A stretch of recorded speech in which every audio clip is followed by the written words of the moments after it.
Discussion on verses 1 to 3 of 3. In the 8th year after the migration, Mecca was conquered, and soon after, large numbers of people across the Arabian Peninsula began accepting Islam. This marked a decisive turning point in the mission of the Holy Prophet Muhammad, peace and blessings be upon him, as the message of Islam moved from a position of struggle and resistance to one of widespread acceptance and stability. In respect to this, Allah, the Exalted, revealed chapter 110 and Nasr, verses 1 to 3. When the victory of Allah has come and the conquest, and you see the people entering into the religion of Allah in multitudes, then glorify Him with praise of your Lord, and ask forgiveness of Him. Indeed, He is ever accepting of repentance. According to the hadith recorded in Sahih Bukhari, number 4430, both Umar ibn al-Khattab and Abdullah ibn Abbas understood that these verses also carried a subtle and profound indication that the mission of the Holy Prophet Muhammad, peace and blessings be upon him, had reached its completion, and that his departure from this world was approaching. This interpretation reflects a deep level of insight, recognizing that once the message had been fully conveyed and widely accepted, the role of the Holy Prophet Muhammad, peace and blessings be upon him, as the final messenger had been fulfilled. Chapter 110 and Nasr, verses 1 to 2. When the victory of Allah has come and the conquest, and you see the people entering into the religion of Allah in multitudes. It is important to observe that these verses do not state that people will all become individuals of deep and established faith, but rather that they will enter into Islam outwardly. This distinction highlights a difference between outward acceptance and inward certainty. Entering the religion may occur due to social influence, family background, or the general direction of society, whereas true faith is something that must be consciously developed through knowledge, reflection, and sincere action. Chapter 49 Al-Hujurat, verse 14. The Bedouins say, "We have believed." Say, "You have not yet believed," but say instead, "We have submitted, for faith has not yet entered your hearts." This verse demonstrates that outward submission does not necessarily equate to inner certainty. A person may identify as part of the religion and perform its outward practices, yet still lack the depth of understanding and conviction required for strong and stable faith. Such a state often arises when a person has not engaged with Islamic teachings through learning and reflection, but instead follows the religion primarily due to environment or social expectation. As a result of this limited understanding, faith may remain weak and easily influenced. When faced with situations where personal desires conflict with Islamic teachings, a person with weak faith may struggle to maintain consistency in obedience to Allah, the Exalted. Even if they fulfill basic obligations, the absence of deeper conviction can lead to misuse of blessings such as time, wealth, and opportunities. Over time, this imbalance can affect both mental and physical well-being, as priorities become unclear and responsibilities are not properly managed. This state can also lead to insufficient preparation for accountability on the Day of Judgment, as actions may not be guided by consistent awareness of long-term consequences. Although such a person may still experience moments of worldly comfort, this does not necessarily translate into lasting peace of mind, as true stability is closely tied to clarity of purpose and disciplined conduct. In contrast, the one who develops faith through knowledge and practice attains a stronger and more grounded state. Chapter 49 Al-Hujurat, verse 15. The believers are only the ones who have believed in Allah and His Messenger, and then doubt not, but strive with their properties and their lives in the cause of Allah. It is those who are the truthful. This verse highlights that true belief is characterized by certainty, commitment, and effort. It is not limited to internal affirmation, but is reflected in consistent action, sacrifice, and dedication. Such a person aligns their choices with divine guidance, even when it requires restraint or effort, because they recognize the long-term benefit of obedience to Allah, the Exalted. Due to this strong foundation, they are more capable of remaining steadfast in all circumstances, whether in ease or hardship. They use the blessings granted to them in a balanced and purposeful manner, ensuring that responsibilities, relationships, and priorities are correctly placed within their life. This alignment leads to greater inner stability, clarity in decision-making, and a sense of direction that supports both worldly well-being and preparation for the hereafter. For this reason, a person is encouraged to move beyond mere outward identification and strive toward the level of true belief, one that is built upon knowledge, reflection, and consistent action. It is this level of faith that produces lasting peace of mind, as it harmonizes belief, behavior, and purpose, leading to stability and success in both this life and the life to come. Furthermore, the one whose faith remains weak is less likely to express it consistently through action. This includes neglecting even the most fundamental obligations, such as the prescribed prayers, which are meant to reinforce a person's connection with Allah, the Exalted, and strengthen their sense of accountability. When faith is not supported by action, it gradually loses its influence over a person's behavior, decisions, and priorities. It is important to recognize that in this world, a person is judged according to outward appearance and their verbal declaration of faith. Based on this, they are treated as a Muslim within the legal and social framework. However, in the hereafter, judgment belongs solely to Allah, the Exalted, who evaluates each person according to their inner reality, something that is hidden from creation but fully known to Him. This means that a person may outwardly claim belief in Allah, the Exalted, and in accountability on the Day of Judgment. Yet if this claim is not supported by sincere action, it may not reflect true faith within the heart. This highlights a serious reality. Outward identification alone is not sufficient for ultimate success. If belief does not translate into obedience, discipline, and sincere effort, then the claim itself becomes hollow. In such a case, a person risks being judged according to their true state rather than their outward label, which may lead to severe consequences in the hereafter, even if they were regarded as a Muslim in worldly terms. In addition, the one who consistently fails to support their declaration of faith with action places themselves in a position of genuine spiritual risk. Faith is not a fixed state that remains unchanged. Rather, it requires continuous nurturing through obedience. When this is neglected, faith gradually weakens. Constant exposure to distraction, heedlessness, and unchecked desires slowly erodes its strength, until it no longer has a meaningful influence over a person's conduct. Faith can be understood as something delicate that requires ongoing care and protection. Just as a flame weakens and eventually goes out when it is not sustained with fuel, faith too diminishes when it is not maintained through consistent acts of obedience. These acts serve as the nourishment that preserves and strengthens it. When they are abandoned, the light of faith begins to fade, leaving a person increasingly vulnerable to confusion, misguidance, and a loss of clear purpose in life. This reality is not merely theoretical, but is also demonstrated in history. After the passing of the Holy Prophet Muhammad, peace and blessings be upon him, some individuals who had outwardly accepted Islam, particularly following the widespread acceptance of Islam after the conquest of Mecca, did not remain firm upon it. Their acceptance had been influenced more by prevailing social conditions than by deeply rooted understanding and conviction. As a result, when the external circumstances changed, they were unable to remain steadfast.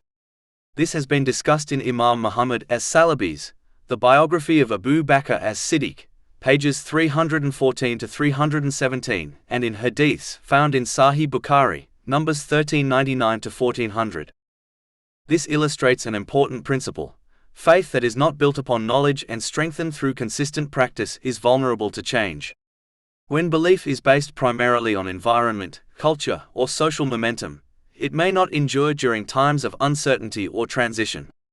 In contrast, faith that is developed through learning the teachings of the Holy Quran and the traditions of the Holy Prophet Muhammad, peace and blessings be upon him, and then reinforced through action, becomes far more stable and resilient. Therefore, a person must actively work to preserve and strengthen their faith through both understanding and practice. This includes fulfilling obligations, reflecting on divine guidance, and consistently aligning behavior with what pleases Allah, the Exalted. By doing so, faith becomes firmly rooted, providing clarity, stability, and direction in all circumstances, and protecting a person from the risk of spiritual decline. For this reason, maintaining faith is not simply about holding a belief, but about actively preserving and strengthening it. This is achieved through consistent practice, sincere intention, and ongoing effort to align one's life with the guidance of Allah, the Exalted. Neglecting this responsibility risks losing the very foundation that provides direction, meaning, and success in both this life and the hereafter. An important aspect of strengthening faith is then mentioned in the next verse.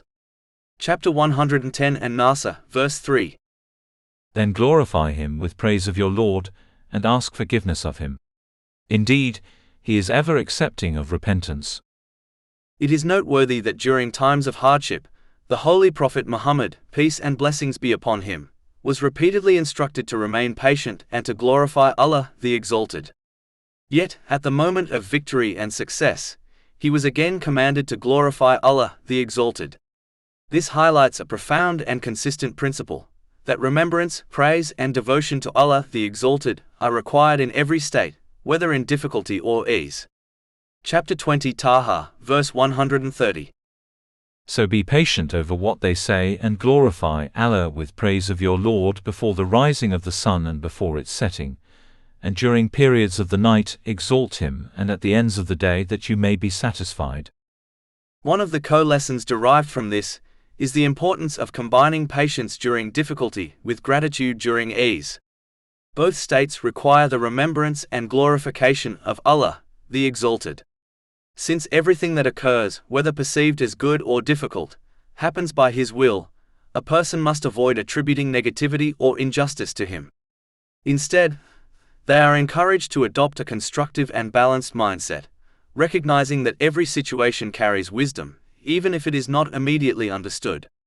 Developing a positive mindset is therefore not simply an emotional preference, but a practical tool that helps a person remain obedient to Allah, the Exalted.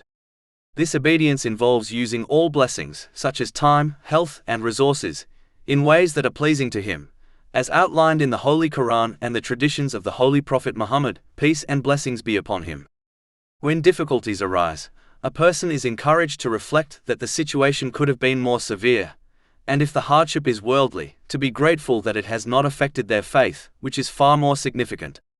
Rather than becoming consumed by immediate distress, a person should focus on the long-term reward promised for patience. When certain blessings are lost, it is beneficial to consciously reflect on the many blessings that remain. This perspective helps maintain emotional balance and prevents despair. Chapter 2 Al-Baqarah, verse 216. But perhaps you hate a thing and it is good for you, and perhaps you love a thing and it is bad for you. And Allah knows while you know not. By consistently reflecting on such teachings, a person develops a mindset that avoids attributing negativity to Allah, the Exalted, and instead strengthens trust, patience, and gratitude. Chapter 110 and Nasr, verse 3. So glorify Allah with praise of your Lord. Gratitude towards Allah, the Exalted, is not limited to words, but is expressed through intention, speech, and action. In intention, it means acting sincerely for His pleasure alone. In speech, it involves speaking good or remaining silent from harmful or unnecessary words. In action, it requires using every blessing in a way that aligns with divine guidance. When a person adopts this comprehensive form of gratitude, it leads to an increase in blessings, greater inner tranquility, and success in both this world and the hereafter. It also enables a person to achieve a balanced mental and physical state, where priorities are correctly arranged, and relationships and responsibilities are placed in their proper context. In this way, gratitude and patience together form the foundation of a stable, purposeful, and spiritually fulfilling life. Chapter 14 Ibrahim, verse 7. If you are grateful, I will surely increase you in favor. This chapter concludes by reminding people that absolute perfection is neither required nor expected from them. Rather, what is required is sincerity, humility, and a continuous effort to return to Allah, the Exalted. Chapter 110 and Nasr, verse 3. And ask forgiveness of him. Indeed, he is ever accepting of repentance. This instruction, revealed at a moment of great success, highlights a profound reality. Even at the height of achievement, a person is still in need of seeking forgiveness. This demonstrates that human beings are naturally prone to shortcomings, and that their success lies not in being flawless, but in recognizing their limitations and continually turning back to Allah, the Exalted. In general, what is expected from a person is not a life free from mistakes, but a life characterized by sincere effort. This includes striving to use the blessings granted by Allah, the Exalted, in ways that are pleasing to Him, adhering to Islamic teachings to the best of one's ability, and maintaining awareness of accountability in every aspect of life. When mistakes occur, as they inevitably will, the correct response is not denial or persistence, but acknowledgement, remorse, and sincere repentance. The true danger, therefore, does not lie in committing errors, but in becoming comfortable with them. Persisting in wrongdoing without regret gradually hardens the heart and distances a person from guidance. In contrast, regularly returning to Allah, the Exalted, softens the heart, renews faith, and restores clarity of purpose. Repentance acts as a means of spiritual purification, allowing a person to correct their path and continue striving without being defined by past mistakes. When a person adopts this approach, combining sincere effort with consistent repentance, they place themselves under the mercy of Allah, the Exalted. This leads to a state of inner tranquility, as they are no longer overwhelmed by their shortcomings, but instead are actively addressing them with hope and humility. Such a person lives with balance, striving to improve while recognizing their dependence on divine mercy. As a result, they experience peace of mind in this world, as their life is guided by purpose, accountability, and continual self-correction. At the same time, they carry hope for success in the hereafter, knowing that Allah, the Exalted, accepts repentance and rewards sincere effort. This combination of awareness, humility, and reliance upon Allah, the Exalted, forms the foundation of a stable, meaningful, and spiritually fulfilling life. To conclude, a person is encouraged to fully embrace and consistently act upon the teachings of Islam for their own benefit, even when doing so requires setting aside personal desires or immediate inclinations. Their attitude should resemble that of a thoughtful and trusting patient, who relies on the judgment of a skilled physician. Such a patient understands that a treatment may be bitter, demanding, or restrictive, yet still accepts it because it ultimately leads to healing and long-term well-being. In the same way, divine guidance may sometimes challenge a person's habits or preferences, but it is always directed toward their true welfare. Just as disciplined adherence to medical instruction restores physical health and stabilizes the mind, following divine guidance grants clarity of thought, emotional balance, and inner tranquility. This is because only Allah, the Exalted, possesses perfect and complete knowledge of human nature, and what is required for a person to live a balanced, meaningful, and harmonious life. With this perfect knowledge, every blessing, responsibility, and relationship is placed in its proper position, preventing imbalance, excess, and neglect. Human knowledge, no matter how advanced, remains limited. Even with significant progress in psychology, biology, and the study of human behavior, people are still unable to resolve every difficulty or eliminate all forms of emotional distress, instability, or hardship. Human judgment is shaped by limited experience, incomplete understanding, and personal bias. For this reason, human systems may offer partial benefit, but they cannot provide comprehensive guidance for every situation or guarantee lasting inner harmony. In contrast, Allah, the Exalted, possesses absolute and unrestricted knowledge, and He has conveyed through the Holy Quran and the teachings of the Holy Prophet Muhammad, peace and blessings be upon him, everything necessary for a person to live a purposeful and balanced life. The difference between those who follow divine guidance and those who turn away from it is often reflected in their conduct and in the outcomes of their choices. Those who align their lives with Islamic teachings tend to display emotional steadiness, clearer judgment, and a more organized approach to life, even during times of difficulty. In contrast, those who disregard these principles frequently experience confusion, inner conflict, and a lack of direction, even when outwardly surrounded by comfort or success. This contrast shows that true order and stability are not merely external conditions, but arise from how a person aligns their inner and outer life with divine instruction. Although a patient may not fully understand the reasoning behind a medical prescription, they still trust the expertise of the physician. However, Allah, the Exalted, does not require blind obedience without thought. Rather, He encourages people to reflect, reason, and observe the signs within themselves and throughout the world. Faith is therefore grounded in understanding, sincerity, and insight, not unexamined imitation. Chapter 12 Yusuf, verse 108. Say, this is my way, I invite to Allah with insight, I and those who follow me. Furthermore, it is Allah the Exalted alone who possesses complete authority over a person's inner state, including their emotions, stability and sense of peace. Chapter 53 and Najm, verse 43. And that it is He who makes one laugh and weep. This demonstrates that lasting inner peace cannot be achieved through external conditions alone, but is ultimately granted by Allah, the Exalted. It is closely connected to how a person uses the blessings entrusted to them, and whether those blessings are directed in accordance with divine guidance. Those who live in obedience to this guidance tend to experience greater stability, purpose and emotional balance, whereas those who neglect or misuse their blessings often fall into confusion, turmoil and dissatisfaction.